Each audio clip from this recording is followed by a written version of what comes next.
The wind howled like a banshee across the snow-swept moors of Yorkshire, blanketing Blizzard Manor in an impenetrable shroud of white. It was the winter of 1932, and Hercule Poirot, the renowned Belgian detective, had accepted an invitation from Sir Reginald Harrington, a wealthy industrialist with a penchant for intrigue. As Poirot's chauffeur navigated the treacherous drive, the manor loomed ahead, a Gothic silhouette against the blizzard's fury. Chapter 1. The Gathering Storm. The wind howled like a banshee across the snow-swept moors of Yorkshire, blanketing Blizzard Manor in an impenetrable shroud of white.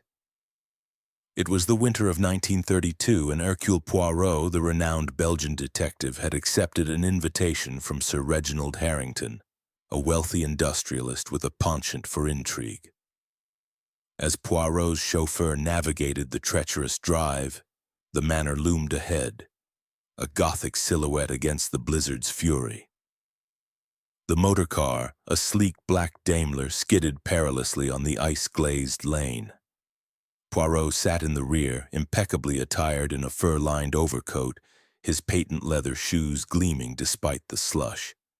His small, neat mustache was waxed to perfection, and his green eyes, those famous little gray cells already whirring, gazed out at the storm with mild irritation. "Mon Dieu," he murmured to his driver, Hastings, who was not present but whose absence Poirot felt keenly. "This is not the England of gentle rain and cricket. This is the England of melodrama."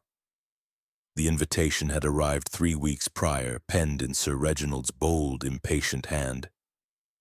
"My dear Monsieur Poirot, I require your presence at Blizzard Manor for a matter of utmost delicacy. A house party, yes, but one shadowed by whispers I dare not commit to paper. The snows come early this year, come before they seal us in. Yours, R. Harrington." Poirot had hesitated. He disliked the countryside, its mud, its unpredictability, its lack of proper Belgian chocolate. Yet the phrase, shadowed by whispers, had pricked his curiosity. And so here he was, arriving not a moment too soon, for the sky had turned the color of tarnished pewter, and the snow fell in sheets thick enough to blind a regiment. The manor gates creaked open as if by ghostly hands, though Poirot spied a liveried footman struggling against the wind. The drive wound upward through skeletal oaks, their branches clawing at the car like desperate fingers. At last the house revealed itself fully. A sprawling edifice of blackened stone, turrets piercing the heavens, windows glowing amber against the white onslaught. Gargoyles leered from the eaves, their stone mouths agape in eternal screams swallowed by the storm. The Daimler crunched to a halt before the portico. A butler, tall, gaunt, with the pallor of one who had served too many winters in this tomb-like place, emerged to greet him. "Monsieur Poirot, Mr. Edmund Graves at your service. Sir Reginald awaits within." His voice was sepulchral, his eyes 2 chips of obsidian. Poirot noted the man's hands. Steady, but the knuckles whitened as he gripped the umbrella.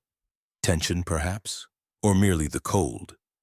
Inside, the great hall assaulted the senses with opulence and decay. A vast fireplace roared, yet the warmth barely reached the marble floor, veined like a corpse. Suits of armor stood sentinel, their visors reflecting the flames in hollow mockery. Above, a chandelier of Venetian crystal trembled with each gust that rattled the leaded windows. The air smelled of beeswax, wood smoke, and something metallic, blood. No, merely the tang of old iron from the radiators. Sir Reginald Harrington strode forward, a bull of a man in his 60th year, his mustache a bristling fortress beneath a hawkish nose. His tweed suit strained at the seams, and his eyes, pale blue, almost colorless, fixed on Poirot with the intensity of a man measuring a rival. "Poirot, by Jove, you've made it. Thought the blasted weather would swallow you whole." His handshake was a vice. "Come, warm yourself. We've a devil of a houseful tonight." Poirot allowed himself to be divested of his coat, his Homburg hat placed with reverence on a side table carved with grotesque faces. "Sir Reginald, your hospitality is most welcome, though I confess the journey has left me disarranged." He smoothed his mustache, a ritual of restoration. "You spoke of whispers. I am here to listen." Sir Reginald's laugh boomed, but it rang hollow. "All in good time, my friend. First meet the inmates of this gilded cage." He gestured grandly, and Poirot turned to survey the assembly arranged like players on a stage. Nearest the fire stood Lady Evelyn Harrington, the hostess, a vision in emerald silk that clung to her like a second skin.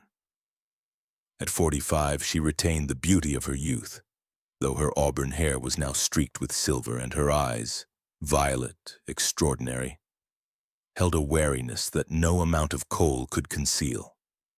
She extended a gloved hand. "Monsieur Poirot, your reputation precedes you. We are honored." Her voice was low, musical, but Poirot detected a tremor, like a violin string plucked too tightly. Beside her lounged Jonathan Harrington, the only son, a dissolute Adonis of 28 with his father's build but none of his discipline. His dinner jacket was rumpled, his tie askew, and his eyes, bloodshot from brandy or sleeplessness, darted restlessly.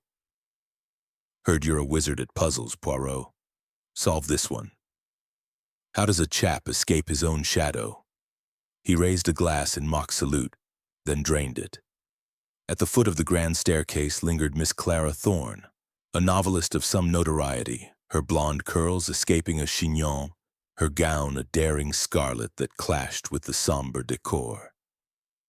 She clutched a leather-bound notebook as if it were a talisman. "I've read your exploits, monsieur. Do you mind if I take notes?" Purely for inspiration. Her smile was dazzling, but Poirot noted the way her gaze flicked to Sir Reginald, hunger or hatred. In the shadows near the library door stood Dr. Victor Lang, a physician of Germanic extraction, his monocle glinting like a predator's eye. Tall and ascetic, with a scar bisecting his left cheek, dueling perhaps. He inclined his head stiffly. "A pleasure, Herr Poirot.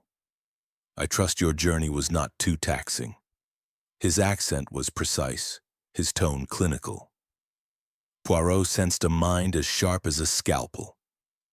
Graves, the butler, hovered with a silver tray of mulled wine. Poirot accepted a cup, inhaling the spices, cinnamon, cloves, and something sharper, almost medicinal. "Your staff is most attentive, Sir Reginald. Mr. Graves has the air of one who knows every creak of this house." Sir Reginald clapped Graves on the shoulder, a gesture that made the butler flinch imperceptibly. 20 years of service, eh, Graves? Loyal as they come. Now let's to dinner before the storm swallows the light entirely." They processed into the dining room, a cavernous space paneled in dark oak, its long table set for 7 with silver that gleamed like moonlight on steel. A mural of a hunt, stags brought to bay by hounds, dominated one wall, the animals' eyes seeming to follow the guests. The candles flickered in a draught that no closed window could explain. Poirot was seated at Sir Reginald's right, Lady Evelyn to his left. As the first course, consommé of pheasant, was served, conversation flowed like the wine, carefully measured. Sir Reginald spoke of his factories in Sheffield, of steel and progress. Jonathan interrupted with tales of Monte Carlo, of debts and duels narrowly avoided. Miss Thorne regaled them with anecdotes of literary salons in London, her laughter brittle. Dr. Lang dissected a partridge with surgical precision, commenting on the effects of strychnine on the nervous system. "Fascinating how the body betrays itself in the final moments," he mused. Lady Evelyn said little, her fingers shredding a bread roll into crumbs. Poirot watched her reflection in the polished silver, a woman trapped in a gilded cage, her beauty a currency nearing devaluation. When Sir Reginald's hand brushed hers, she flinched as if burned. Graves moved silently, refilling glasses with port the color of arterial blood. Poirot noted the decanter, crystal heavy, its stopper a silver stag's head. The butler's hands were steady now, but earlier. Earlier there had been that whitening of knuckles. Fear or anticipation? As the second course, roast beef bleeding rare, was served, the storm reached a crescendo. A gust rattled the windows, and for a moment the candles guttered. In that flicker of darkness, Poirot saw it. A shadow detaching itself from the wall, gliding behind Sir Reginald's chair. When the light returned, nothing was amiss. Yet Poirot's pulse quickened. Illusion? Or the first whisper of the drama to come? Sir Reginald raised his glass. To unexpected guests and unforeseen endings. The toast hung in the air unanswered. Jonathan snorted. Miss Thorne's pen scratched furiously in her notebook. Dr. Lang's monocle caught the light, flashing like a warning. Lady Evelyn's hand trembled as she lifted her glass, and a single drop of wine fell onto the white tablecloth, spreading like a wound. Poirot sipped his port, savoring the richness. But his mind was elsewhere. The whispers Sir Reginald had mentioned. They were here in the silences between words, in the glances that lingered too long, in the way Graves' shadow seemed to stretch unnaturally across the floor. Somewhere in this house, a clock was ticking toward midnight, and with it, a reckoning. Dessert arrived. Plum pudding flambéed with brandy, the blue flames dancing like will-o'-the-wisps. As the lights dimmed for the spectacle, Poirot leaned toward Sir Reginald. "You spoke of a matter of delicacy. Perhaps now, while the storm holds the world at bay, you might confide in Hercule Poirot?" Sir Reginald's smile was a rictus. "After dinner, my friend, in my study. There are documents, and a story that begins 20 years ago with a betrayal." His voice dropped to a whisper. "But beware, Poirot. Some truths are buried for a reason." The pudding was served, the flames died, and the candles were relit. But the atmosphere had shifted, as palpable as the drop in temperature when Graves opened the door to the corridor. Outside, the blizzard screamed a chorus of the damned. Inside, 7 souls sat trapped in a tableau of forced civility, each harboring secrets like shards of glass beneath silk. Poirot finished his port, dabbing his lips with a napkin monogrammed with the Harrington crest, a stag rampant pierced by an arrow. An apt emblem, he thought, for a house where someone was already bleeding, though the wound had not yet been revealed. As the clock in the hall struck 9, Sir Reginald rose. "To the drawing-room, then. Graves, the coffee." The butler bowed, but Poirot caught his eye, a flicker of something dark, quickly veiled. The guests filed out, their footsteps echoing like gunshots on the marble. Poirot lingered, ostensibly to admire a tapestry depicting the Judgment of Paris. In truth, he watched Graves clear the table. The butler's movements were methodical, but when he lifted Sir Reginald's glass, the one from which the host had drunk deeply, his hand hesitated almost imperceptibly. Then, with a glance toward the departing guests, he slipped something into his pocket. A vial. A note. The light was too dim to tell. Poirot's little gray cells sparked. The game, as his English friends would say, was afoot, and in Blizzard Manor, where the snow sealed every exit and the past refused to stay buried, the first move had already been made. Little did they know, as the fire crackled and the storm raged, that before the night was out, Sir Reginald Harrington would be dead, poisoned by a hand that had served him faithfully for 2 decades. And Hercule Poirot, trapped in this snowbound tomb with a killer, would be forced to confront not only a murder most foul, but the ghosts of a betrayal that had festered for 20 years, waiting for the perfect storm to strike. Chapter 2. Whispers at the table. The drawing-room doors sighed shut behind them, sealing the 7 souls within a cocoon of velvet and walnut. Outside, the blizzard hurled itself against the mullioned windows with the fury of a living thing. Inside, the fire spat and hissed, throwing long shadows that danced like conspirators across the coffered ceiling. Hercule Poirot, ever the observer of minutiae, noted how each guest chose their seat with the precision of chess pieces advancing upon an invisible board. Sir Reginald took the high-backed chair nearest the hearth, its carved stag seeming to rear beneath his weight. Lady Evelyn drifted to the chaise longue, arranging her emerald skirts with the mechanical grace of a marionette. Jonathan Harrington flung himself into a leather wing chair, legs sprawling, a fresh brandy balloon already cradled in negligent fingers. Miss Clara Thorne perched upon a tapestry stool, notebook balanced on one knee, her scarlet gown a slash of arterial color against the somber tones. Dr. Victor Lang remained standing, monocle glinting as he surveyed the room like a surgeon assessing a cadaver. Graves, the butler, moved among them with the silent efficiency of a well-oiled automaton, decanting coffee from a Georgian silver pot that trembled almost imperceptibly in his grasp.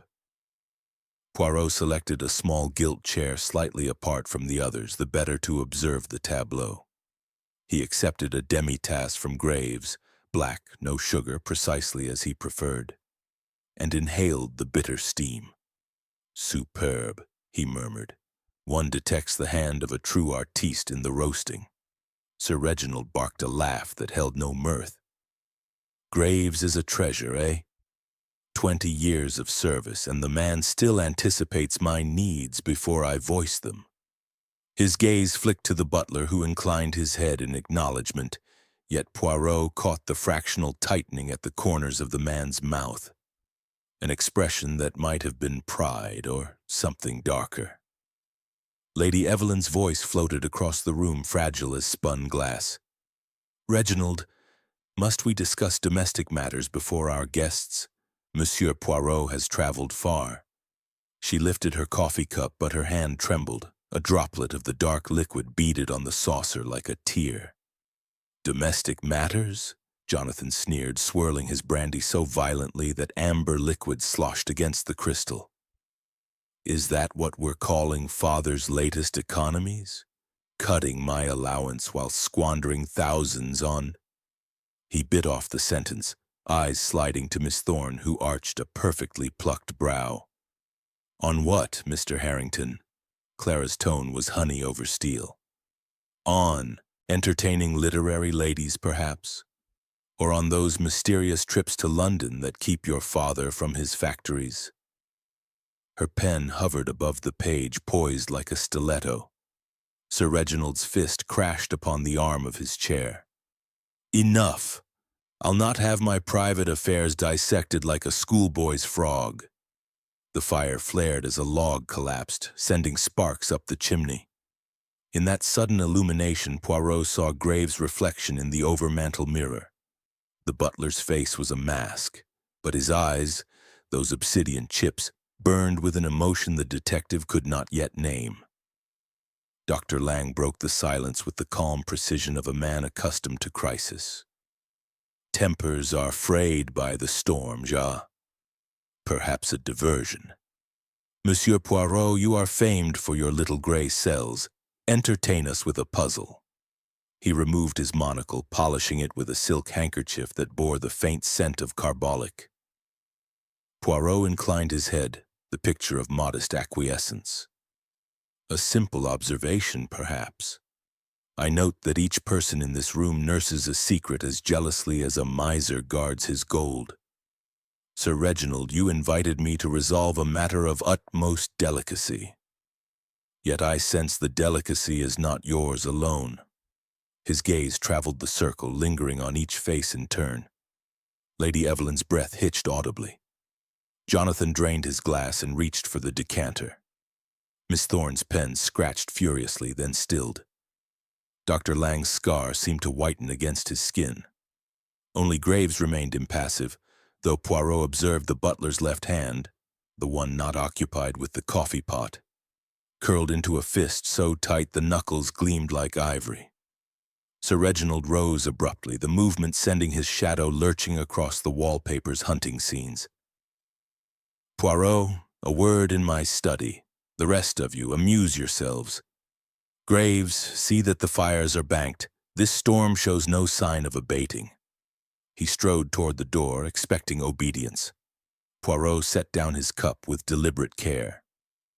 But of course, though I confess, Sir Reginald, the study of human nature is best conducted in the presence of the specimens themselves.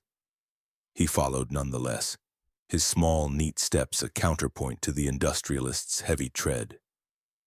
As they crossed the threshold, Poirot glanced back. The tableau had shifted. Lady Evelyn now sat rigid, her coffee untouched. Jonathan stared into the fire as though seeking answers in the flames. Miss Thorne had closed her notebook, her expression unreadable.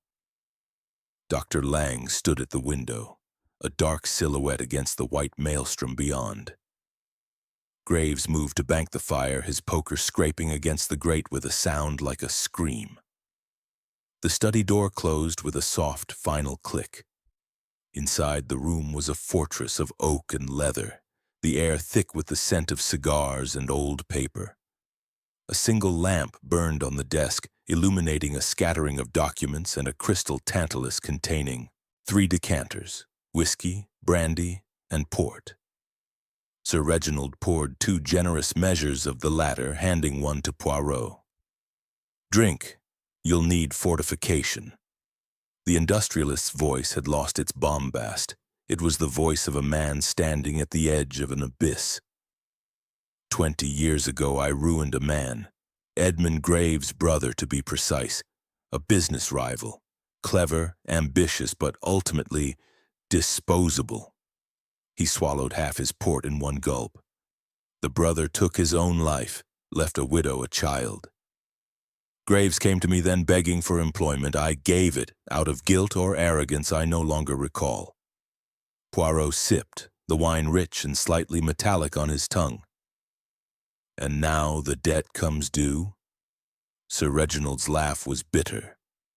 "Threats, anonymous letters, small accidents at the factories. Tonight I received this." He withdrew a folded sheet from his waistcoat. The paper was cheap, the ink smudged, but the message was clear. "Payment for blood is blood. Tonight the stag falls." Poirot examined the note, noting the tremor in the handwriting, the pressure of the pen. Theatrical but effective. "You believe Graves capable of violence?" "He's had 20 years to nurture his hatred." Sir Reginald drained his glass. "There's more. My will changed last week. Evelyn gets nothing if I die within a year of the alteration. Jonathan's debts are paid, but he's cut off otherwise. The bulk goes to a trust for other purposes." Before Poirot could respond, a scream shattered the quiet, high, piercing, unmistakably Lady Evelyn's. The 2 men exchanged a single glance, then bolted for the door. They burst into the drawing room to find chaos. Lady Evelyn stood over Jonathan's chair, one hand pressed to her mouth, the other pointing at the fireplace. Jonathan himself was unconscious, sprawled like a discarded puppet, a trickle of blood at his temple. Miss Thorne knelt beside him, her scarlet gown pooling like fresh-spilled paint. Dr. Lang was already taking the young man's pulse. "Concussion, perhaps," the doctor pronounced.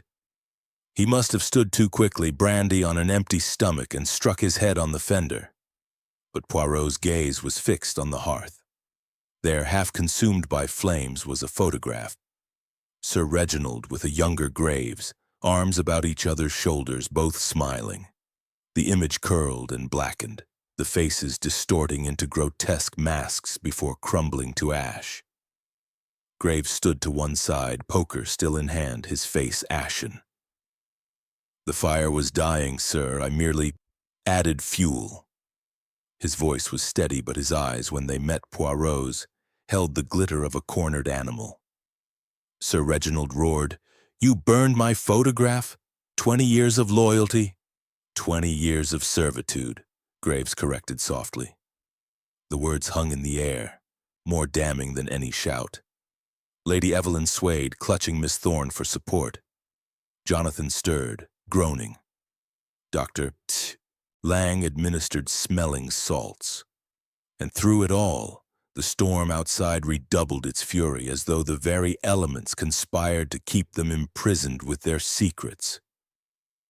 Poirot stepped forward, his voice cutting through the tumult like a scalpel.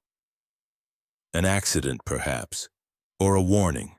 The stag has not yet fallen, mes amis, but the hunt has most assuredly begun. As Graves bent to retrieve the fallen poker, Poirot noted the tremor in the butler's hand, the first crack in an otherwise impeccable facade.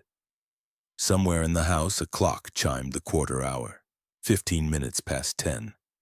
The night was young, and the whispers at the table had only just begun to reveal their deadly intent. Chapter 3. The Fatal Toast. The drawing-room clock had barely settled its chime when the second scream came. Not Lady Evelyn's fragile soprano, but a raw, masculine bellow that tore through the manor like a bayonet. It was Sir Reginald himself, though none yet knew it. The sound ricocheted off oak panels, ricocheted again off the vaulted ceiling, and finally lodged in every heart like a splinter of ice. Poirot was first through the study door, his small feet pattering across the turkey rug with the urgency of a terrier. Sir Reginald had staggered back from his desk, one hand clawing at his throat, the other upending the crystal tantalus. Port cascaded across the blotter in a dark, viscous flood, carrying with it the sharp, unmistakable reek of bitter almonds. Mon Dieu, cyanide! Poirot snapped even as the industrialist's knees buckled. The great stag was falling. Dr. Lang shouldered past, monocle flashing. "Clear the room! Air! Open the window!" But the casement was sealed against the blizzard. The storm mocked them with a fresh gust that rattled the panes like castanets. Lang dropped beside the writhing man, fingers probing the carotid. Pulse thready, pupils fixed. Too late. Sir Reginald's eyes, those pale, predatory eyes, bulged in their sockets. A ribbon of foam, pink-tinged, seeped from the corner of his mouth. His fingers scrabbled at the desk, knocking the anonymous note to the floor. The words, "Payment for blood is blood," stared up at the ceiling like an accusation. Then the hand spasmed, clutched once at empty air, and fell. The stag was down. Silence descended heavier than the snow outside. Poirot knelt, 2 fingers to the wrist, protocol, nothing more. "Il est mort," he confirmed, voice soft, almost reverent. He closed the staring eyes with a gentleness that belied the steel beneath. Death within 90 seconds, potassium cyanide administered in the port, a dose for a regiment. Lady Evelyn appeared in the doorway, framed like a portrait of grief. "Reginald?" The name cracked in her throat. She took one step, then folded as neatly as a marionette with cut strings. Miss Thorne caught her. Scarlet silk against emerald, 2 bright birds in a cage of mourning. Jonathan Harrington lurched in next, hair wild, brandy on his breath. "Father?" He stared at the corpse as though it were a trick of the light. When the truth struck, he retched into a potted palm. Graves stood statue still in the corridor, silver tray balanced on one palm. The coffee pot had tilted, a thin brown rivulet traced the rim and dripped onto the Persian runner. Plink, plink, like a metronome counting down to judgment. Poirot rose. "Doctor, the glass." Lang lifted the heavy crystal tumbler with a handkerchief. A residue of port clung to the bottom, opalescent with dissolved death. "Smell," Poirot instructed. Lang obeyed, nostrils flaring. "Almonds. Classic." "From the tantalus?" Jonathan rasped, wiping his mouth. "No." Poirot indicated the decanter. Stopper intact, seal unbroken. The poison was in the glass alone. Someone prepared it in advance, knowing Sir Reginald would pour for himself after dismissing me. He turned to Graves. "You served the coffee in the drawing room, oui? But the port, when was it decanted?" Graves' larynx bobbed. Earlier, sir, before dinner. The 1898 vintage, as Sir Reginald requested. I left the Tantalus on the desk at 8:45 precisely. Locked? No, sir. Sir Reginald disliked locks on his liquor. Poirot's gaze swept the room. The window, latched. The door, single entrance, visible from the drawing room until the scream. No footprints in the fresh snow beneath the sill. The drift outside was virgin white. Then the murderer entered after I left Sir Reginald alone. How long, doctor? Lang consulted his pocket watch. 7 minutes, perhaps 8. 7 minutes to lace a glass, conceal the vial, and vanish. Poirot's mustache twitched. A ghost would be pressed for time. Miss Thorne's voice floated from the doorway, brittle. Or someone who knew his habits intimately. Reginald always took a nightcap alone after dismissing guests. Said it helped him think. Lady Evelyn stirred in Clara's arms. He sent Poirot away and to fetch documents from the safe. Her eyes, violet and drowned, fixed on the desk. The will. He was changing the will. Jonathan laughed, a cracked, ugly sound. Of course. Cut me off entirely this time, the old bastard. He caught his mother's glare and subsided sullen. Poirot moved to the desk. The anonymous note lay where it had fallen. Beside it, a single sheet of Harrington-crested stationery, half-written in Sir Reginald's impatient scrawl. My dear Selictor, strike clause 14. In the event of my death within... The sentence ended mid-word. The nib of the fountain pen snapped clean. Ink had bled into a small, perfect circle, almost like a bullet hole. Interrupted, Poirot murmured. He began the letter after I left before the poison took hold. The killer was in the room, or watching through the keyhole. Dr. Lang straightened the corpse's limbs with professional detachment. Rigor will set within the hour. We must preserve the scene. The police will not reach us for days, Poirot cut in. The roads are impassable.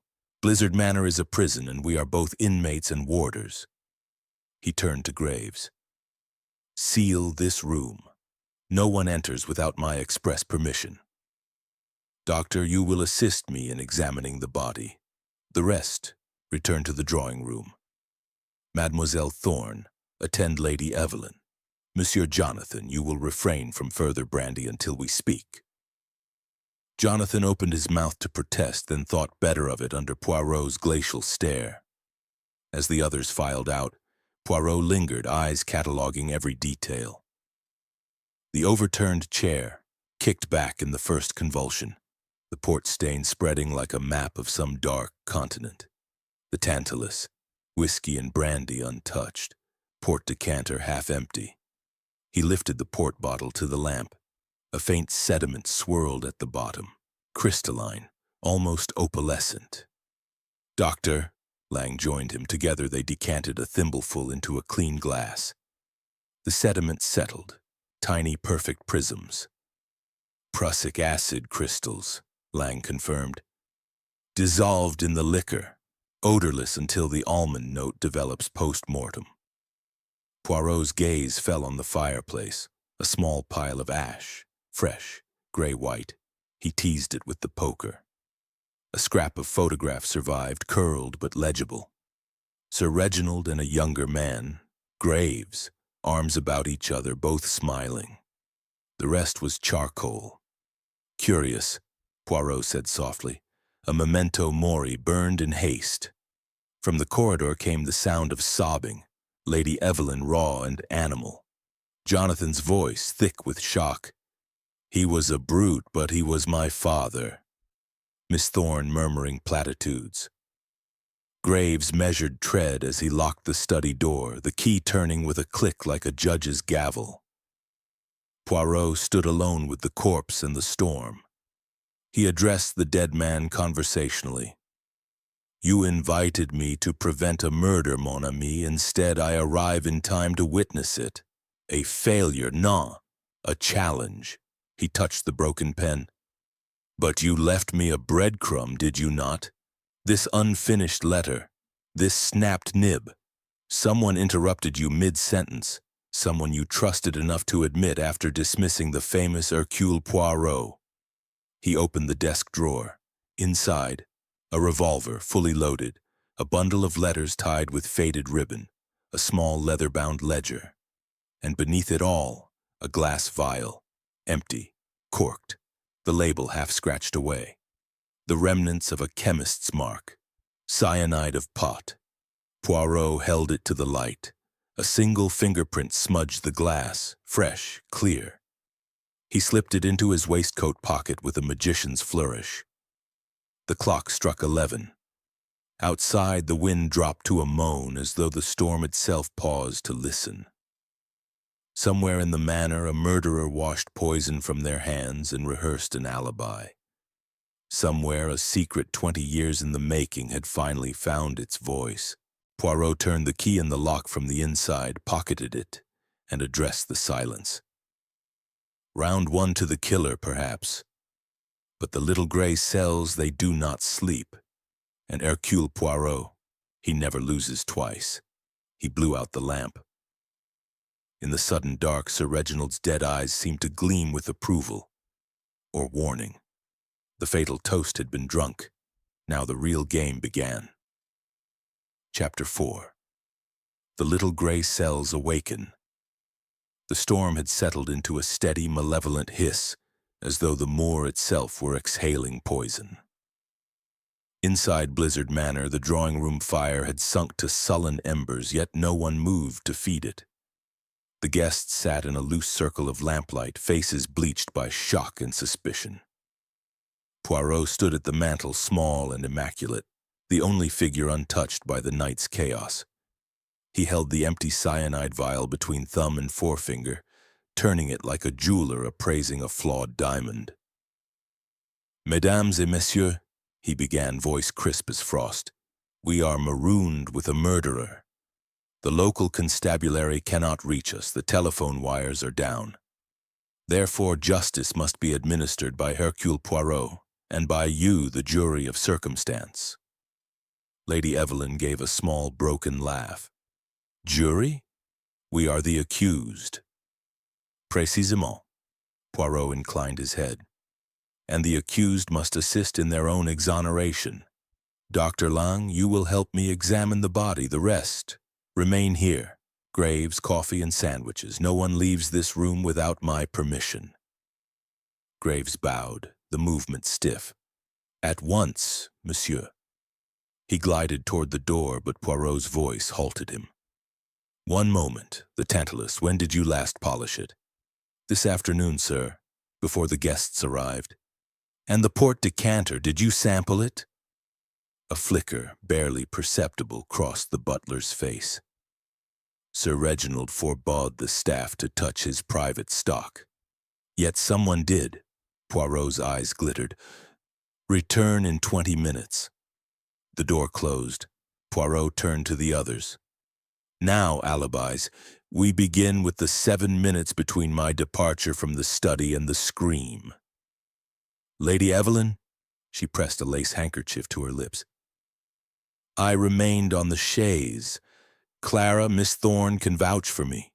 We spoke of novels." Miss Thorne nodded. "She never left my sight." "Jonathan," the young man slumped in his wing chair, cradling his bruised temple. "I was here. Passed out, apparently. Woke with mother screaming over me." Dr. Lang adjusted his monocle. "I stood at the window, watching the snow, alone." Poirot's gaze settled on the doctor like a scalpel. "Alone. Yet you heard the scream first and reached the study before me. Curious for a man admiring a blizzard." Lang's scar twitched. "Sound carries strangely in old houses." "Indeed." Poirot made a note in a tiny leather book. "Graves claims he was in the pantry, decanting brandy for the morning. The kitchen maid confirms she heard the dumbwaiter bell at 10:07. The study is 30 seconds walk. Possible, but tight." He pocketed the notebook. "Come, doctor." The corpse awaits. They left the others under the baleful eye of a grandfather clock whose pendulum swung like a hangman's rope. In the study, the air was thick with the scent of almonds and extinguished life. Sir Reginald lay where he had fallen, one arm flung toward the safe as though reaching for salvation. Dr. Lang knelt, rolling back an eyelid. Petechial hemorrhaging, classic cyanide. Poirot crouched opposite, examining the dead man's right hand. Note the fingernails. Blue, but one is torn. He scratched his killer, perhaps. He produced a magnifying glass. Beneath the nail of the index finger, a flake of something dark. Wax. Black wax. Lang frowned. From a candle? Or sealing wax? The anonymous note was sealed. Where is the envelope? Poirot searched the desk, the wastepaper basket. Nothing. Burned, perhaps, like the photograph. He moved to the safe. Open, its door ajar. Inside, share certificates. A velvet box containing a diamond tie pin and a bundle of letters tied with black ribbon. Poirot lifted the topmost. My darling R, tonight the snow will hide everything. Meet me in the conservatory at midnight. Come alone. Scene. The handwriting was elegant, feminine. Poirot's eyebrow arched. C for Clara, or another? Lang peered over his shoulder. Miss Thorne's initials, but the paper is cheap. Stationer's stock, not the embossed notepaper she uses. A forgery, then, or a secret correspondent. Poirot slipped the letter into his pocket. The will? Lang indicated a thick document. Unchanged since last Michaelmas. Lady Evelyn inherits the estate, Jonathan a trust fund, the factories to a board, no recent alterations. Poirot's eyes narrowed. Yet Sir Reginald began a letter to his solicitor striking clause 14. Why, if the will was unaltered? A soft knock. Graves entered with a tray, coffee, thin ham sandwiches, a decanter of brandy. His gaze flicked to the corpse, then away. As requested, monsieur. Poirot intercepted the tray. You prepared this yourself? Yes, sir. Pour the brandy. Graves obeyed, hands steady. Poirot sniffed the glass, then the decanter. No almonds, good. He dismissed the butler with a nod. Alone again, he opened the ledger from the drawer. Columns of figures, factory profits, investments, then a separate page headed Debts of Honor. Jonathan's name appeared repeatedly. 2,000 to a Mayfair club, 800 to a moneylender named Solly Isaacs. At the bottom, a fresh entry in Sir Reginald's hand, J, final warning. Disinherit if not repaid by Christmas. Lang whistled softly. Motive enough for patricide. Or for a son to be framed. Poirot closed the ledger. The torn fingernail, wax. The safe open, yet nothing taken. The letter begun but unfinished, the photograph burned. Someone staged a drama. He stood pacing the rug's intricate pattern.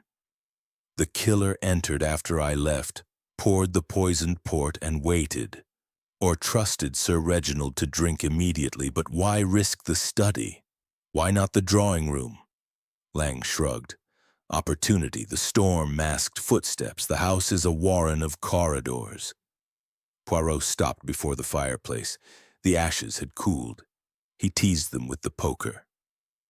Another scrap survived. A corner of heavy cream stock embossed with a tiny crest. A stag's head. The same as the Harrington notepaper, but thicker. Invitation card, perhaps. He pocketed it. Doctor, the post-mortem. Rigor? Beginning in the jaw. Death between 10:05 and 10:15. Precise. The kitchen maid's bell at 10:07. Graves could not have reached the study, poisoned the glass, and returned. Unless the maid lies, Lang finished. Or the bell was rung by another. Poirot's eyes gleamed. Come, we confront the household. Back in the drawing room, tension crackled like static. Graves had banked the fire. Flames leapt anew, painting the suspects in lurid orange. Poirot took center stage. Observations, he announced. First, the poison was in the glass, not the decanter. Someone prepared it in advance. Second, Sir Reginald scratched his killer, black wax, beneath the nail. Third, a letter in the safe signed C, arranging a midnight tryst. Fourth, the will was not altered, yet Sir Reginald began a letter to change it. Why? Silence. Then Jonathan laughed harshly. Because the old man was paranoid, thought we were all after his money. Lady Evelyn flinched. He was ill. The doctor prescribed... Lang interrupted smoothly. Bicarbonate of soda, for indigestion. The vial in the study was mine, yes, but empty and harmless. Poirot produced the cyanide vial. This contained death. Fingerprints? Graves stepped forward. I handled it, sir, when I cleaned the study this morning. Sir Reginald kept chemicals for his experiments. Photography, metallurgy. Convenient. Poirot's tone was silk over steel. Yet the print is smudged, deliberately, and the wax, black sealing wax, who uses it? Miss Thorne raised a trembling hand. I do, for correspondence, but my seal is red. Poirot's gaze swept them. Someone lies. Someone entered the study after me, poisoned the glass, burned evidence, and left Sir Reginald to die alone. But they made one mistake. He held up the scrap of embossed card. This survived the fire, an invitation perhaps to a rendezvous that never occurred. The crest is Harrington, but the paper is from the conservatory stationery, used for hothouse labels. Someone lured Sir Reginald there earlier, then struck in the study. Lady Evelyn gasped. The conservatory? But it's locked at dusk. Locked, Poirot echoed, yet the key hangs in the butler's pantry. Accessible to all. Graves' face was a mask. I locked it myself at 6. Poirot smiled, a small, dangerous curve of the lip. Then we shall unlock it together, at midnight, the hour of the proposed tryst. The clock struck 11:30. Outside, the storm growled like a beast denied its prey. Inside, the little gray cells spun faster, weaving a net around the killer. One more hour, and the conservatory would yield its secret, or its next victim. Chapter 5. Shadows of the Past. The grandfather clock in the hall struck the 3/4 hour with a sound like a coffin lid slamming. Midnight loomed, and with it the promised pilgrimage to the conservatory. Yet Poirot did not move. He stood at the drawing-room window, palms pressed to the frost-laced pane, staring into the white maelstrom as though the storm itself might confess. Behind him, the others waited in brittle silence. Lady Evelyn had drawn her knees to her chest on the chaise, emerald silk pooled like a bruise. Jonathan nursed a fresh brandy, though his eyes were clearer now. Shock had burned the alcohol from his blood. Miss Thorne sat with her notebook closed for once, fingers drumming a nervous tattoo on the leather cover. Dr. Lang cleaned his monocle with mechanical precision, the silk handkerchief whispering like a conspirator. Graves stood by the door, posture perfect. Yet Poirot noted the faint tremor in the butler's left hand, the same hand that had poured the fatal port. Poirot turned. Before we visit the conservatory, we must exhume the past. 20 years ago, a man named Arthur Graves, brother to our butler, took his own life after Sir Reginald ruined him in a steel merger. Is this not so, Monsieur Graves? The butler's mask cracked. The obsidian eyes flickered. It is. Ancient history, monsieur. History, Poirot said softly, is the architect of murder. You came to Sir Reginald begging employment. He gave it. Out of guilt, he claimed. Yet guilt is a poor master. Tell me, did you ever forgive? Graves' jaw worked. Forgiveness is a luxury for those who have not buried a brother. Lady Evelyn stirred.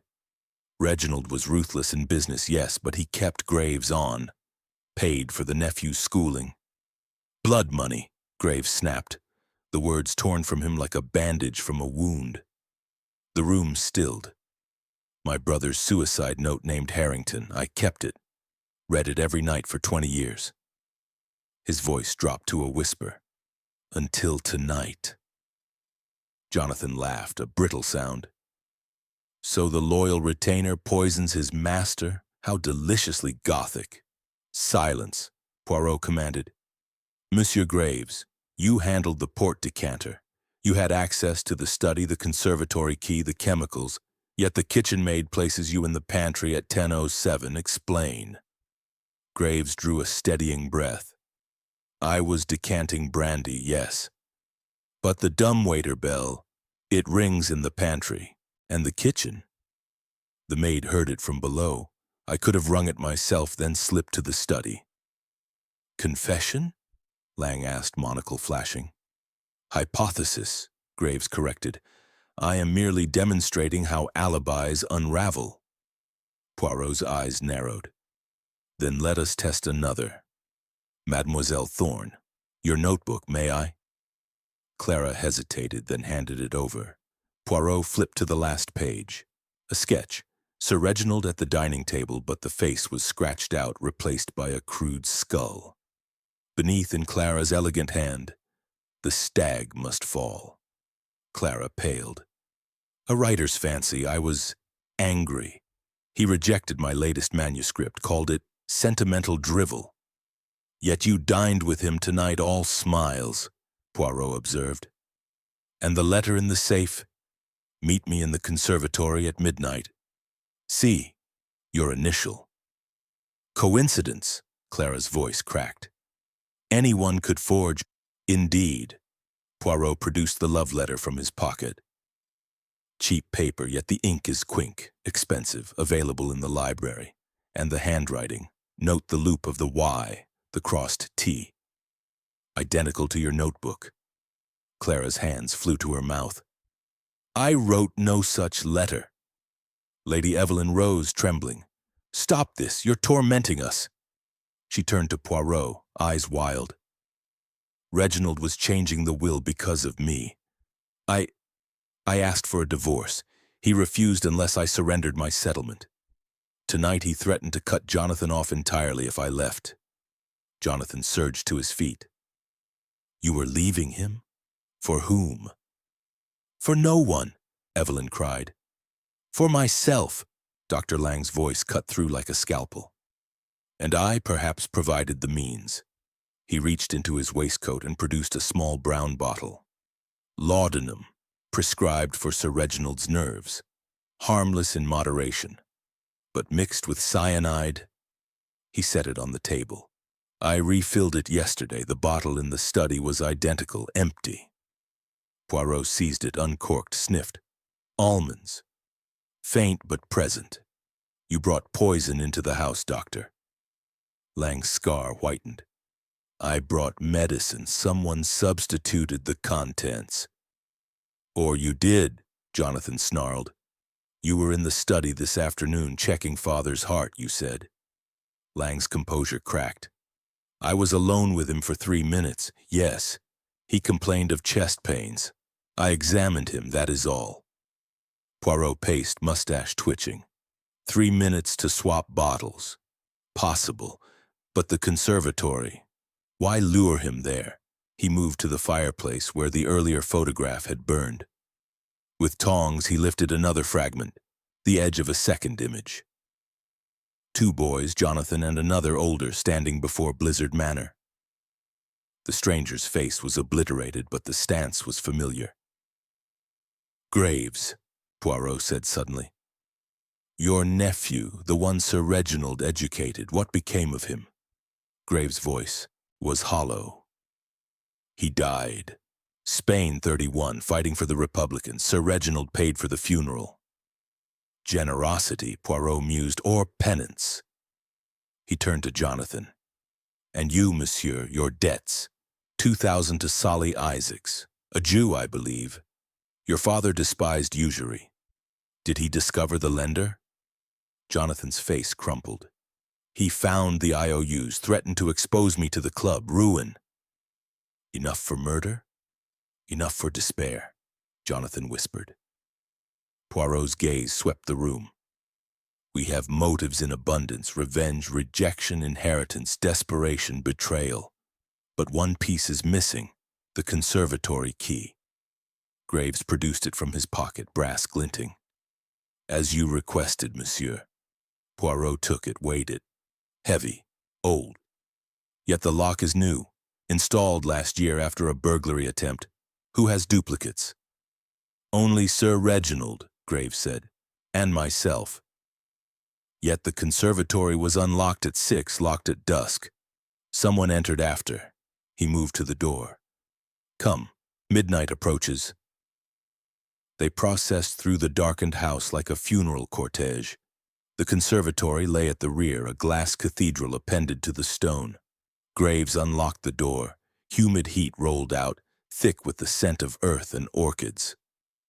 Moonlight filtered through the frost-patterned panes, painting the jungle of plants in silver and shadow. Poirot stepped inside, boots crunching on gravel. Note the footprints, 2 sets, one heavy booted. Sir Reginald, perhaps, earlier today. The other lighter, narrower, a woman's shoe. He knelt, brushed snow from a tile. And here, black wax dripped from a candle. Someone waited in darkness. Lady Evelyn gasped. I was here this afternoon picking orchids for the table. Alone, with Graves. He carried the basket. Graves nodded.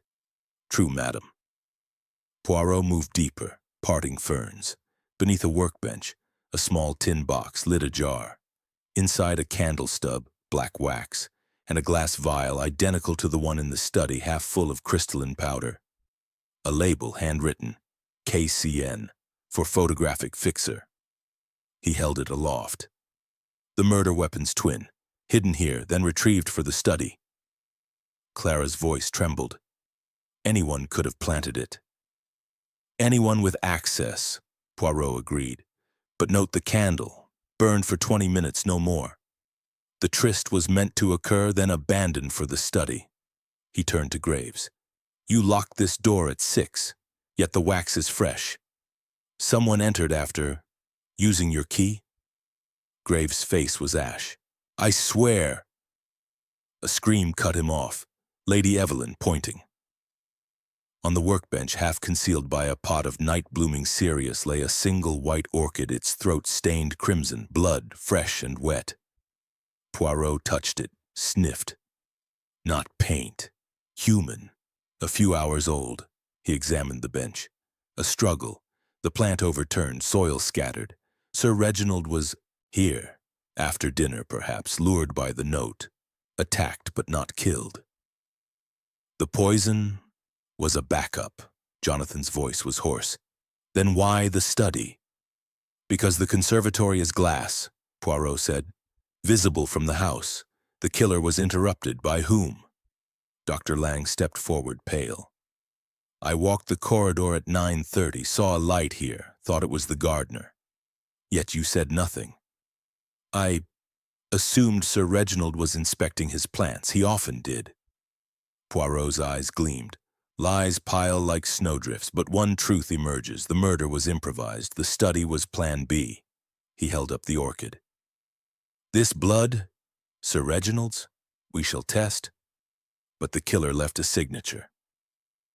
From the soil, he lifted a torn scrap of scarlet silk, matching Clara's gown.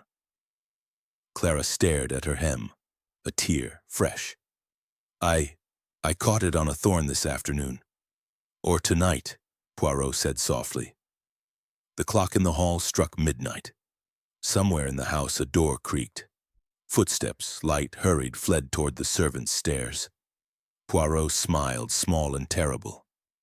The shadows lengthen, mes amis, but dawn is only 6 hours away. And Hercule Poirot, he hunts best in the dark. Chapter 6. The Hidden Vial. The footsteps vanished into the upper corridors, swallowed by the manor's warren of passages. Poirot did not pursue. Instead, he stood motionless in the conservatory's humid gloom, the torn scrap of scarlet silk pinched between thumb and forefinger like a butterfly's wing. The orchid's crimson throat gleamed wetly in the moonlight, and the black wax candle stub lay in his palm, its wick still warm. "Dr. Lang," he said quietly, "your medical bag. Fetch it, we have blood to test."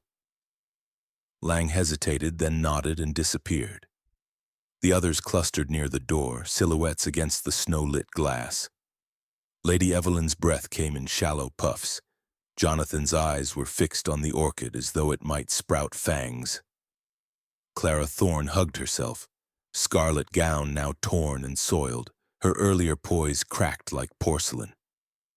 Graves alone remained by the workbench, face unreadable, the brass conservatory key still clenched in his fist. Poirot knelt again, brushing aside ferns. Beneath the bench, half buried in leaf mold, lay a second object, a small silver hip flask, monogrammed J.H., Jonathan Harrington. The cap was loose, a faint almond scent wafted from the neck. Jonathan blanched. "That's mine. I lost it days ago, thought the servants pinched it." "Convenient," Poirot murmured. He uncapped it fully. Inside, a residue of port and crystalline sediment. The poison's cradle, hidden here, then retrieved for the study.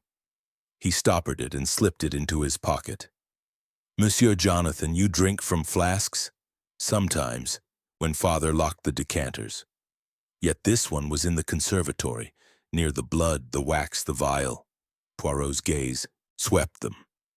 "Someone borrows your flask, laces it, plants it as evidence. Or you do it yourself." Jonathan's fists clenched. "I was unconscious in the drawing room." "Were you?" Poirot's voice was silk. "Or did you feign collapse, strike your head deliberately on the fender, then slip away while we were distracted by the photograph burning?" Lady Evelyn gasped. "He's my son." "And sons kill fathers," Poirot said gently. "But let us test the blood first." Lang returned with his bag. He drew a lancet, pricked his own finger, let a drop fall onto a glass slide beside a smear from the orchid. Under a pocket lens, the two samples mingled, identical. "Human," Lang confirmed.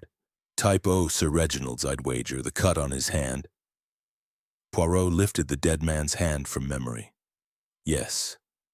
A defensive wound.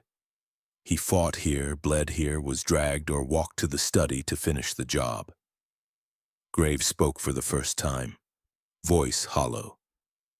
"The gravel path shows drag marks I noticed when I locked up." Poirot whirled. "You said nothing. I thought, a poacher. The storm." "Lies pile like snowdrifts," Poirot repeated. He moved to the gravel, knelt again.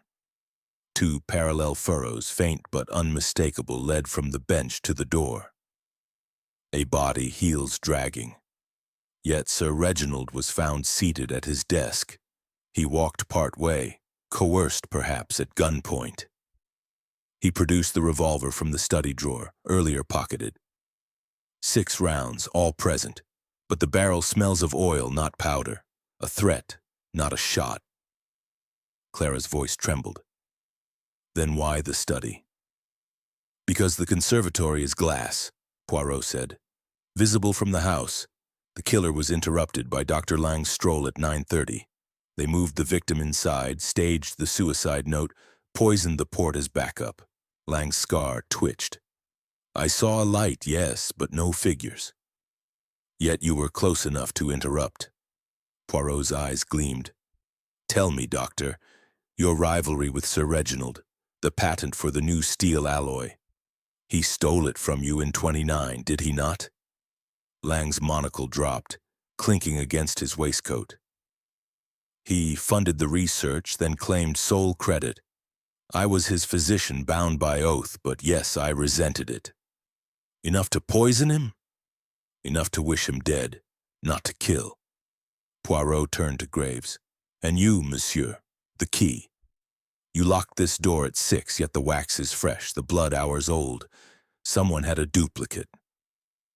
Graves' hand opened. The key fell to the gravel with a dull chime. "There is a second key. In the butler's pantry, I keep it hidden." Hidden! Poirot pounced. Show me. They returned to the house, a silent procession. The pantry was a narrow room of copper pans and starched linens. Graves moved to a drawer, hesitated, then pulled it open, empty. It was here, he whispered. Behind the knife tray. Poirot's gaze swept the room. On the floor, a single black wax droplet. Fresh. Someone took it tonight. After the murder. Jonathan laughed bitterly. So anyone could have... A crash from the corridor. The group spun. The dumbwaiter door hung open. A tray of sandwiches lay scattered, coffee pooling like blood. Footsteps again, lighter, faster, racing upward. Poirot bolted, the others behind. They reached the first-floor landing as a door slammed. The guest corridor, 6 bedrooms, 2 baths, the nursery suite long disused. Poirot tested each knob. Locked, locked, open. The nursery. Dust sheets shrouded crib and rocking horse. Moonlight striped the floor through cracked blinds. In the center, a woman's silhouette. Clara Thorne, notebook clutched to her chest, eyes wide with terror. "I heard you coming," she gasped. "I thought someone was following me." Poirot advanced. "Why are you here, mademoiselle?" "I couldn't sleep. Came for air." Her gaze flicked to the window. Outside, the storm had eased to flurries. The moon hung full and accusing. Poirot followed her gaze. On the sill, a fresh scratch, nail marks as though someone had pried it open. Snow dusted the floor inside. "You opened this window. Why?" "To smoke," Clara said defiantly. "Reginald forbade it in the house." Poirot sniffed. No tobacco, but something else, metallic. He knelt. Beneath the dust sheet, a small leather case, Clara's typewriter. Open, a sheet of paper in the platen, half-typed. "The stag is dead. Long live the hind." The ink was fresh. Poirot pulled it free. "Your confession?" Clara's face crumpled. "No, someone used my machine. I found it like this." Poirot examined the keys. A smear of blood, dry, flaking. "The killer typed this after the murder, using your machine, your paper. Why?" "To frame me," Clara whispered. "Reginald rejected my book. Said it was vicious. I threatened to expose his affairs, Lady Evelyn, the factory girls. He laughed. Said no one would believe a scribbling harlot." Lady Evelyn flinched. "He told you that?" "In the conservatory," Clara said. "This afternoon. We argued. I tore my dress on a thorn. He bled. I scratched him, but I left, I swear." Poirot's mind raced. The timeline shifted. The conservatory struggle at 6, not 9. The blood older. The poison planned later. He turned to Graves. "The second key. When did you last see it?" "This morning," Graves said. "I oiled the lock. It was there." Poirot's eyes narrowed. "Then the killer took it today. Planned the conservatory murder, was interrupted, improvised in the study." He moved to the window. Below, the conservatory roof gleamed with frost. A drain pipe ran beside the nursery. Climbable. Someone entered here, descended to the conservatory, lured Sir Reginald, fought, dragged him inside, poisoned him, returned to plant the flask and type the note. Jonathan's voice was hoarse. "But who?" Poirot held up the scarlet silk. "Someone who tore their gown.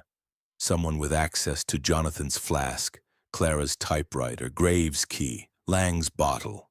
He paused. "Someone who knew every secret of this house."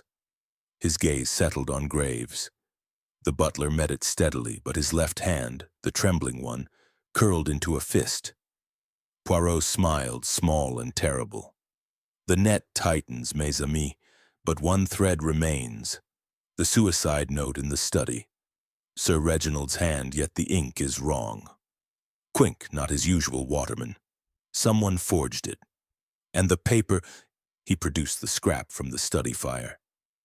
"Harrington crest, but thicker, from the stationery drawer in the library, locked." Graves' voice was a croak. "I have the key." Of course, Poirot said, as you have all the keys, including the one to the past. He turned to the group. Return to the drawing room.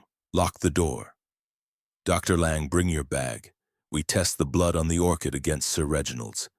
And Monsieur Graves, you will bring the suicide note from the study. We compare inks. Graves bowed, but as he turned, Poirot caught his sleeve. One more thing. The photograph you burned earlier, of you and Sir Reginald, young men, friends. Why destroy it? Graves' eyes filled. Because it was a lie. He smiled as he ruined my brother. I kept it to remember. Tonight I burned the memory. Poirot released him. Memory is a dangerous fuel, monsieur. It lights the path, or burns the house. As they filed out, Poirot lingered, staring at the typewriter. The keys were smeared with wax, black wax. He touched one, still soft. The killer had been here minutes ago. He closed the case, locked the nursery door, and pocketed the key. Downstairs, the fire awaited, and with it the next move in a game where every player was both pawn and queen. The hidden vial had been found, but the hand that held it, still gloved in shadow. Chapter 7. False Trails. The drawing room fire had been coaxed back to life, but its warmth reached no one. They sat in a ragged semicircle, faces lit by flame and suspicion. Poirot stood before the mantel like a conductor awaiting the downbeat, the suicide note held aloft between thumb and forefinger. The paper, thick cream embossed with the Harrington stag, trembled slightly in the updraft from the hearth. "Observe," he said, voice crisp as starched linen. "Sir Reginald's hand, yes, the slope of the G, the impatient slash of the T. Yet the ink, quink, imperial purple. Sir Reginald used Waterman's black always. The difference is subtle to the untrained eye, but to Hercule Poirot, he shrugged, a masterpiece of Gallic modesty." Dr. Lang leaned forward, monocle catching the firelight. "Forged, then. But by whom?" "By the same hand that typed Mademoiselle Thorne's confession in the nursery," Poirot replied.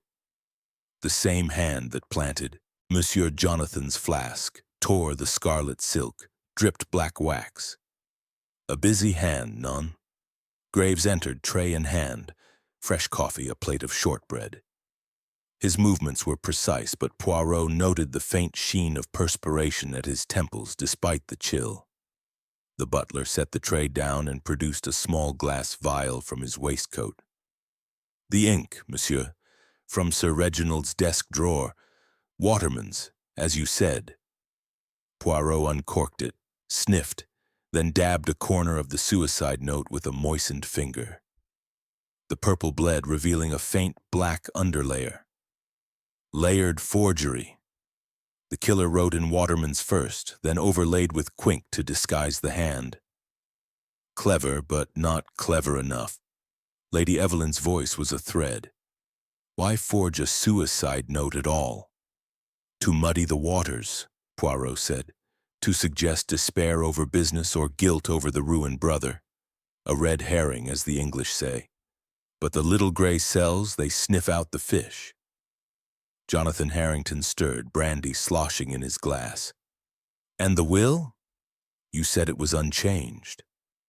Poirot produced the thick legal document from his inner pocket. "Unchanged, on the surface. But note the fresh staple marks here." He indicated the corner. "Pages removed, then reinserted. The original clause 14 left Lady Evelyn a widow's portion only if she remained faithful. A new page inserted tonight strikes that condition entirely." Lady Evelyn paled. He was cutting me off. "Or protecting you," Poirot said gently, "from a husband who suspected infidelity." Clara Thorne's laugh was brittle. "With Dr. Lang, perhaps. The devoted physician and the neglected wife, another Gothic cliché." Lang's scar flared white. "I treated Sir Reginald for angina, nothing more." "Yet you were seen entering his bedroom at odd hours," Clara pressed. "The housemaid gossips." Professional visits, Lang snapped. His heart was failing. I warned him. Poirot's gaze flicked between them. A convenient diagnosis and the laudanum bottle, substituted with cyanide. Your bottle, doctor. Lang's composure cracked. I refilled it yesterday. Anyone could have tampered. A sudden crash from the hall. The group surged to their feet. Graves reached the door first, flinging it open. The grandfather clock lay face down, glass shattered, pendulum stilled. Snow drifted through the broken front door, which hung ajar on its hinges. Mon Dieu, Poirot exclaimed. The storm has found a way in. Jonathan grabbed a poker. Someone's outside. No, Poirot said sharply. Inside. The door was bolted from within. Someone unbolted it, then smashed the clock to create chaos. He knelt by the wreckage. Beneath the clock's base, a single sheet of paper. Harrington crested, folded once. He unfolded it. Payment is due. The stag's blood waters the moor. A.G. Graves staggered. Arthur Graves, my brother? Poirot's eyes gleamed. Or a ghost. The handwriting matches the anonymous note from the study. Same pressure, same theatrical flourish. He turned to Graves. You kept your brother's suicide letter, you said. Show me. Graves hesitated, then withdrew a worn envelope from his breast pocket. The paper inside was yellowed, the ink faded brown. The message was simple.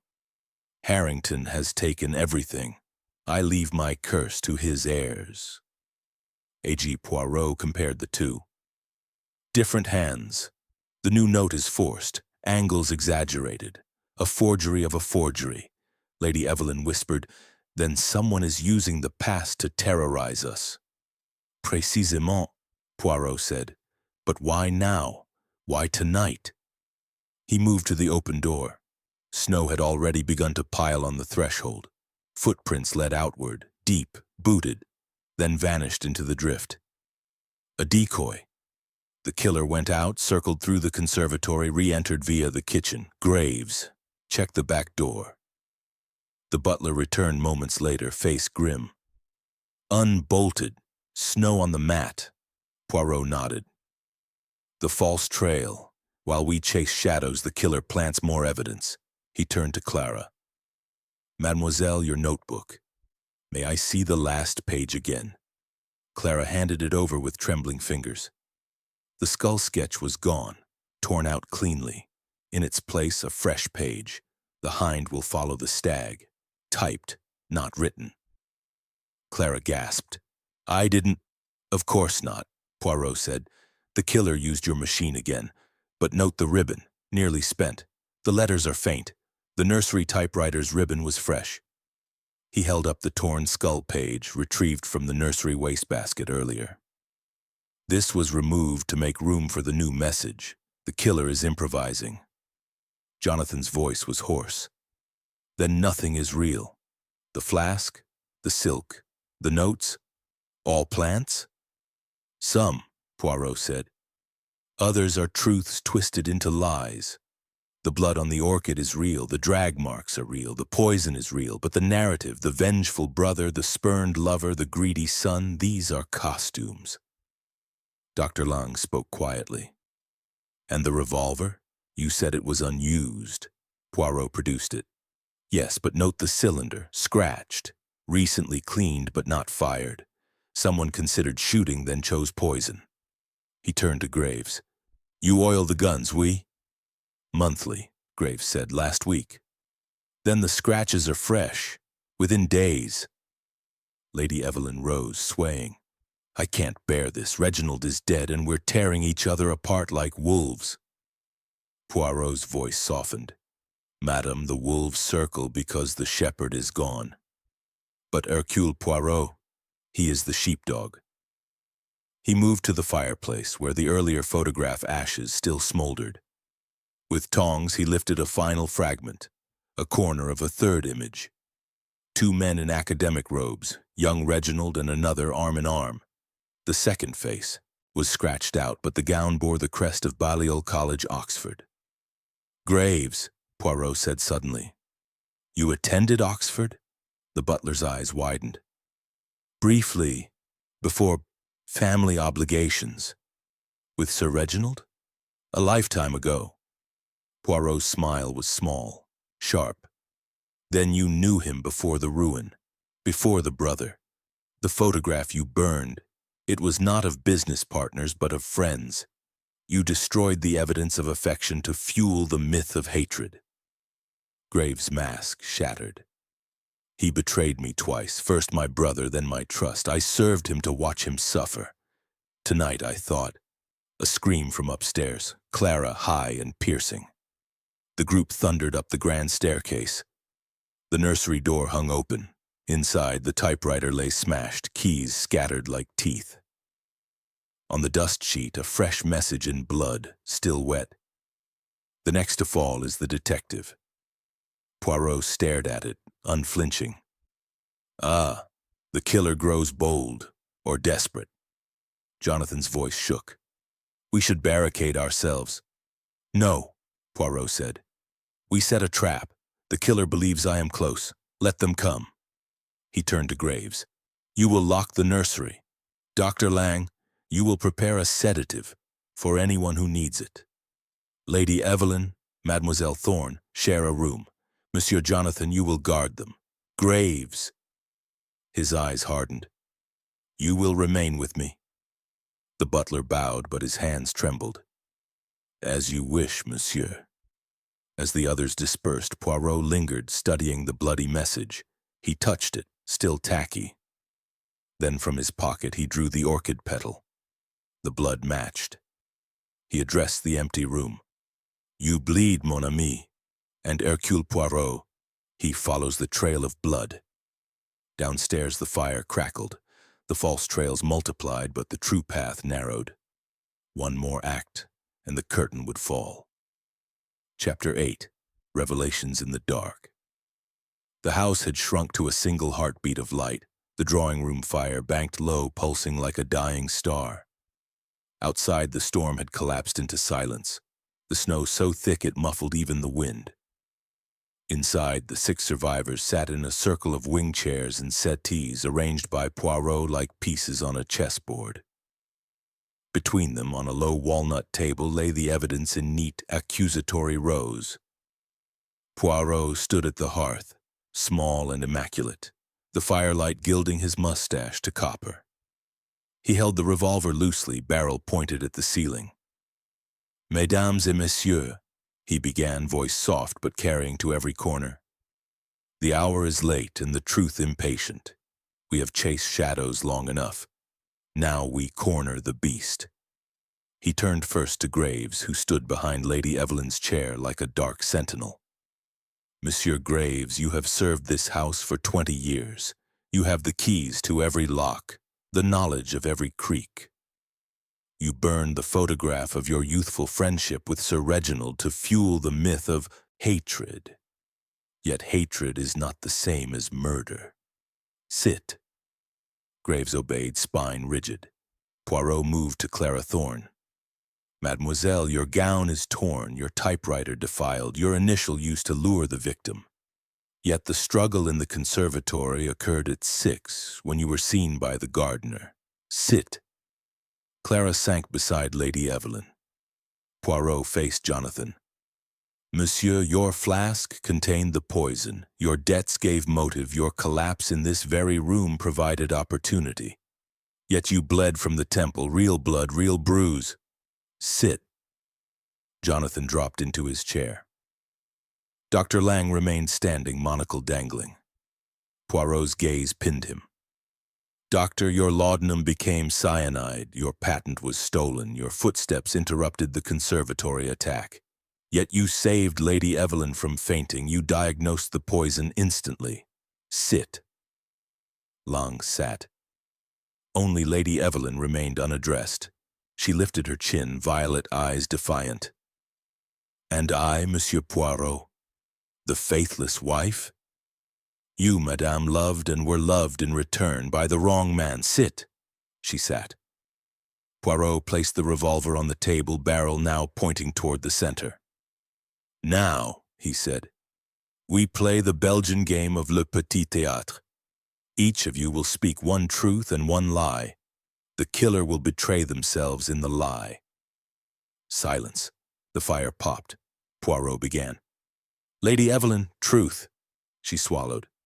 I asked Reginald for a divorce last month. He refused. Lie? I never entered the conservatory tonight. Poirot nodded. Monsieur Jonathan, truth. I hated my father for cutting me off. Lie? I never touched the poison. Dr. Lang, truth. I swapped the laudanum bottle yesterday morning. Gasps. Lang continued calmly. Truth.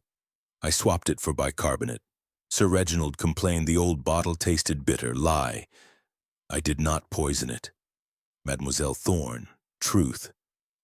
I scratched Reginald's hand at the conservatory at 6. Lie. I did not return later. Graves, truth. I took the second conservatory key this morning to oil the lock. Lie. I did not use it tonight. Poirot's eyes glittered. Excellent. Now the little gray cells arrange the pieces. He picked up the revolver, spun the cylinder. Click, click, click.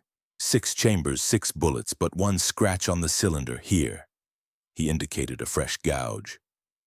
Made by a fingernail, perhaps, when the killer checked it was loaded, then decided poison was quieter. He laid it down. The conservatory struggle at 6, Clara's truth. The blood on the orchid, Sir Reginald's. The drag marks, real. But the study murder at 10:15, someone moved the victim, staged the suicide, poisoned the port. Who had opportunity? He turned to Graves. You, monsieur, were in the pantry at 10:07, confirmed by the maid. Yet the dumbwaiter bell rings in 2 places. You rang it yourself, then slipped through the service. Corridor to the study. You had the key, the wax, the grudge. Graves' face was stone. I served coffee at 10:20. Ask the others. They will confirm, Poirot said, because you served it after the murder. You entered the study at 10:10, found Sir Reginald alive, writing the letter to his solicitor. You argued. He scratched your hand. Poirot seized Graves' left hand, turned it palm up.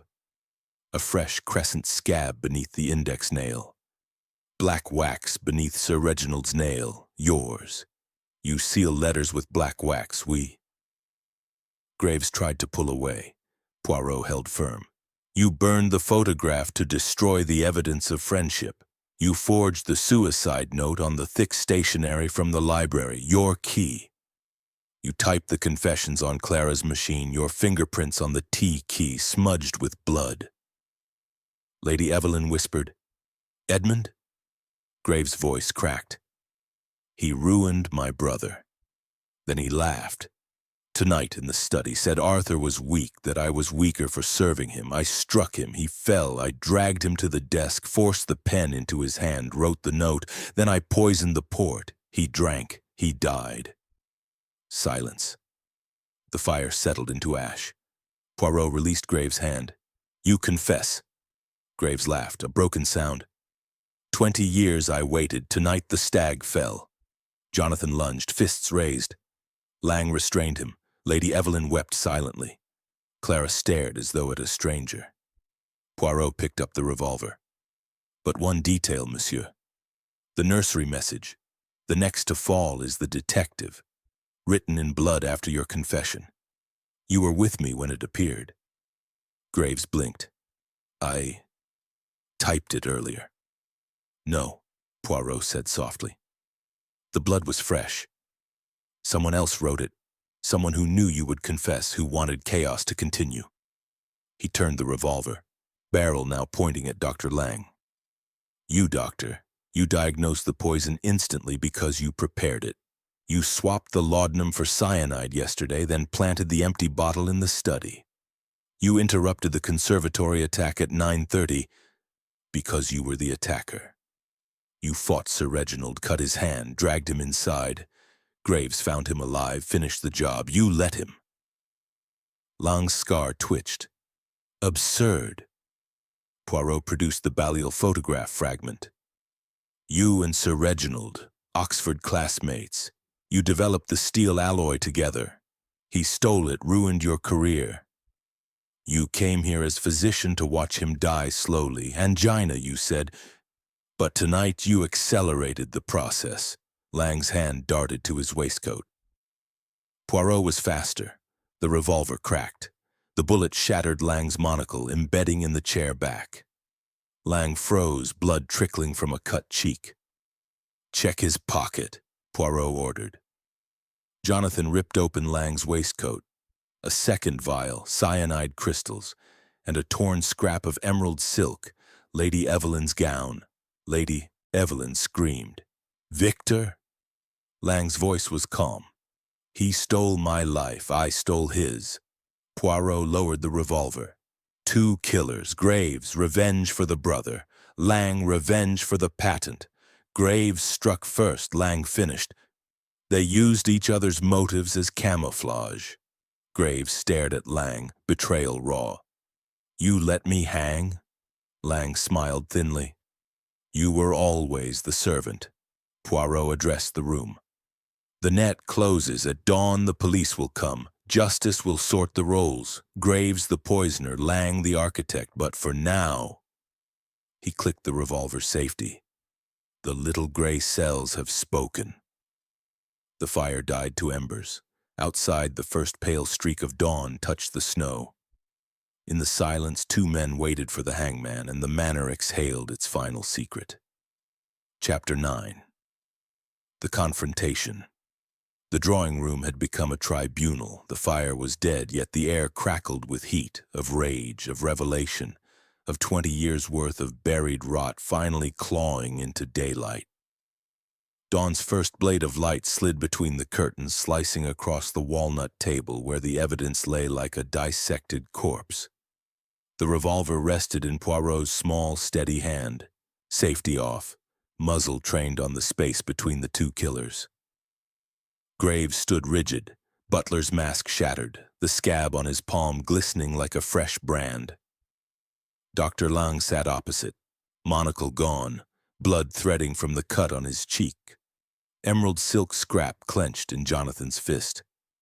Lady Evelyn had backed to the window, one hand pressed to her throat as though to hold her heart inside.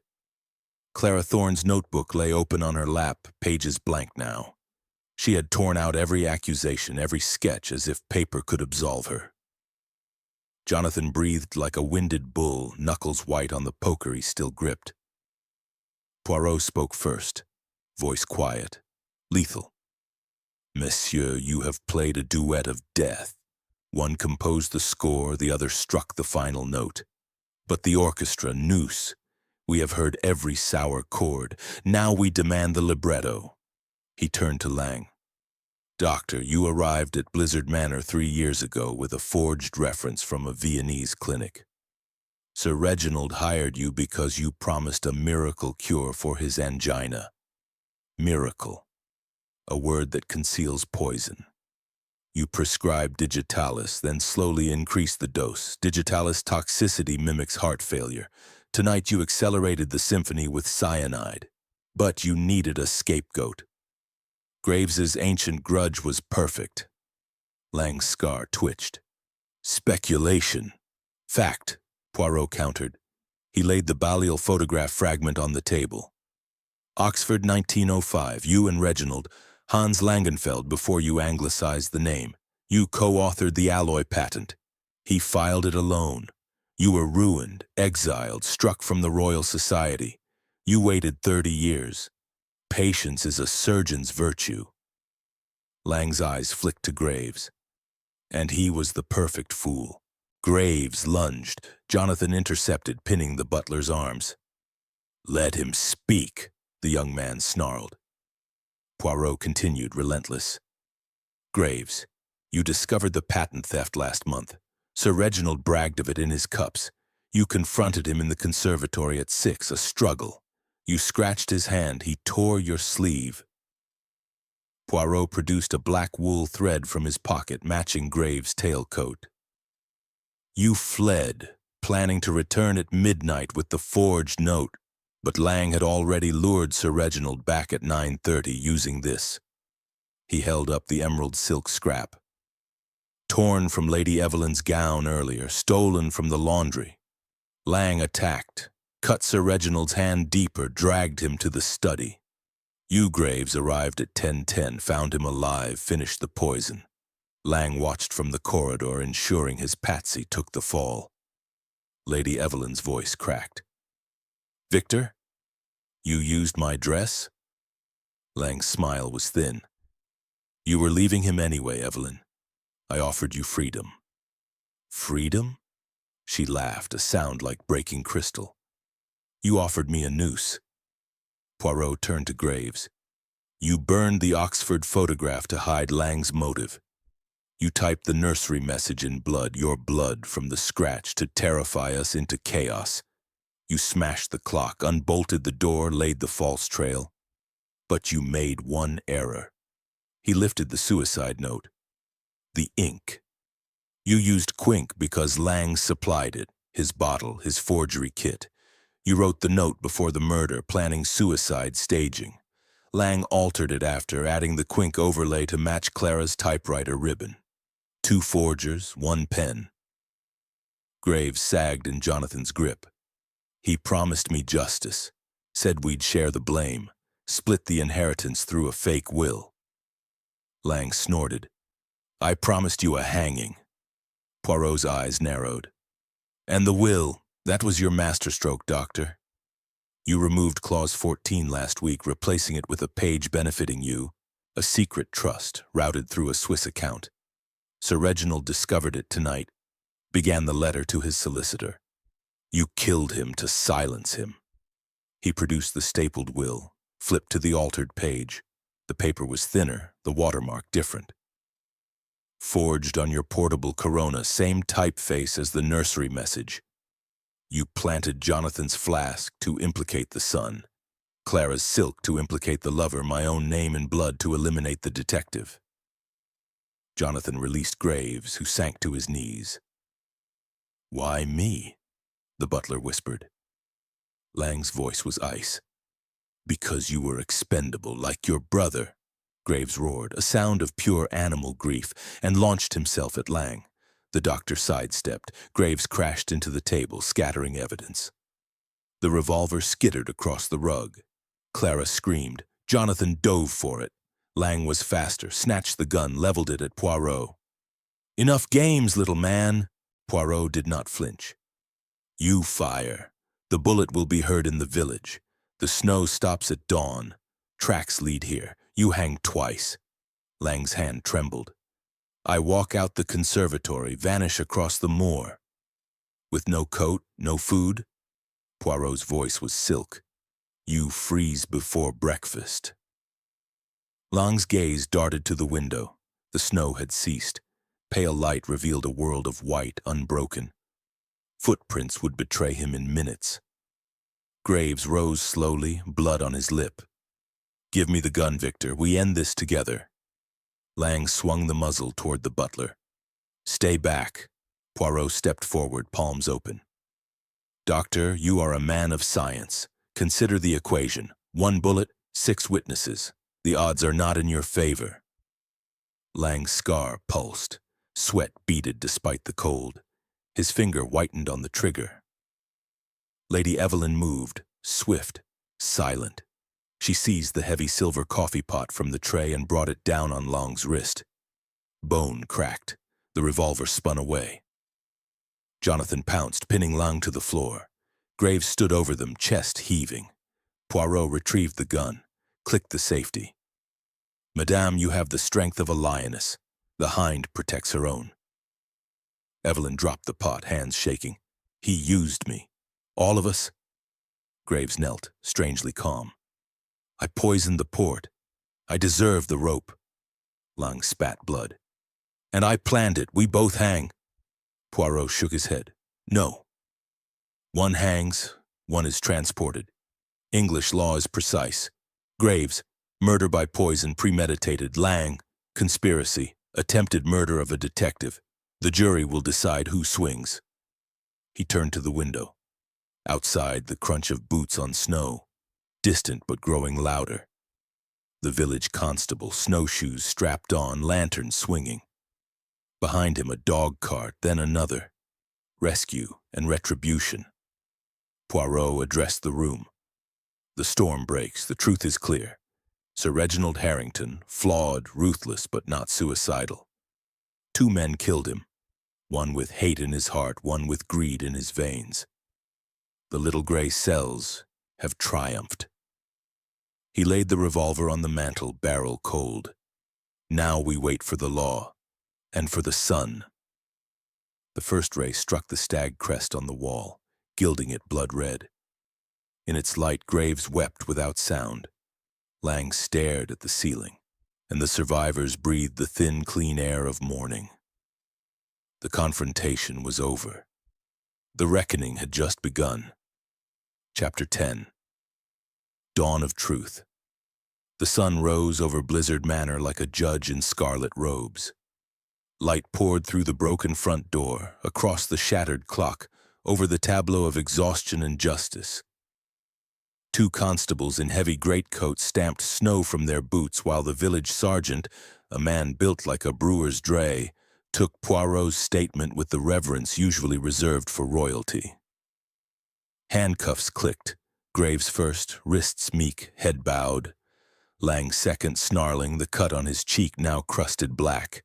The dog cart waited outside, its horse steaming in the cold.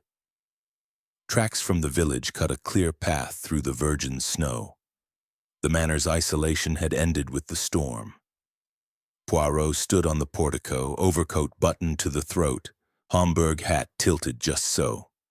He watched the prisoners loaded, then turned to the survivors clustered in the doorway. "Mes amis," he said, breath pluming white. "The nightmare concludes. The little gray cells have spoken. The law will pronounce sentence." Lady Evelyn stepped forward, wrapped in a traveling rug. "Monsieur Poirot, what happens to us?" He regarded her with gentle gravity. "You inherit, madame. The true will, clause 14 intact, leaves the estate to you, the factories to a trust for the workers."